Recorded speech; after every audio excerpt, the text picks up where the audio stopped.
leases and titles. Yeah. So I don't charge people if their deal falls through. We just write off, the out-of-pocket expenses.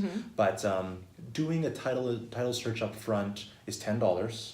And if it's something that, you as the realtor, for example, or the client doesn't understand, usually on a title, all you're going to really see for the most part is just a previous mortgage. You might have like a right of way that allows a city or utility company to go on the property. And then you might have what's called a restrictive covenant, which is fancy lingo for rules that govern what you can and can't do with the property. So if you live in a new build area. Another factor that oftentimes they don't even realize if that affects them. No, because if you have a plan to totally change the face of the external face of the property, you may be limited to what you can do by the architectural guidelines. Yeah. Right. So what would be an example of that, say, in an adult living community? Yeah, that'd be an example. Like even just flower beds out in the front of I'll give you an example that I've seen recently is in a new build area, for example, not being able to paint the fence a certain color, right? Or the types of stone that can be on the outside of the property, or how many trees you have to have in front of there. And they can be pretty restrictive. I mean, you're going to have more restrictions in a condominium as to what you can do. Right. But you can still see them on a house.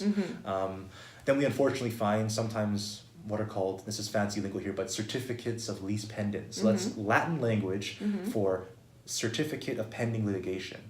So that person who's selling the house might be in the middle of a divorce.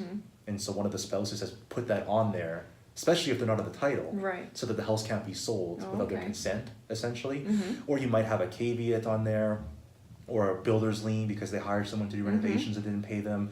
So I like to make sure, especially when I do the title search, if we see any of these odd or unconventional registrations, I go and I call the other lawyer, who hopefully they have one, even though it's pending, and then I confirm that they're going to be able to promise or undertake, which is the language, to pay off these things. Because the worst thing is you go through the whole dog and pony show and the headache of spending $500-600 for the inspection, your financing, found the house of your dreams, and then it comes to the closing date, and that lawyer can't actually get rid of those things. That actually brings a memory of mine back years ago.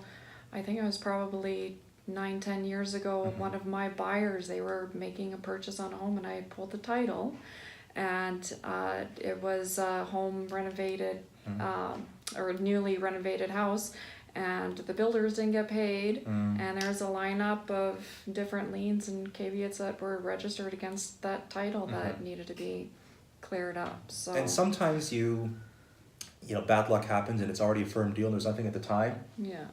And then you discover, like we discovered one, we were acting for sellers last year, and we discovered one on the actual closing date. So the other lawyer hadn't pulled the title until that day, and then unfortunately the clients hadn't paid a credit card bill, and they actually had been sued but never told us. Right. And so the credit card company had filed something on there, and then I had to go and like last minute, 12th hour, call I don't know who it was, whatever credit card company it was, and talk to their lawyer for a couple of hours and work all of that out so it could actually close. Yes. Right. So there's sometimes no matter what we do, the problems end up happening, and there's no way to have avoided it. Yeah. Especially if people don't give you the information. So we try to ask the questions to get the answers. And to be proactive and to not be damage control, but actually be precautionary. But there's some things you just can't escape. I mean, it's even more involved when you're buying a new build property. With a new build property, a lot of times builders just don't give a real property report and compliance. They might just give an RPR that maybe has the house on it.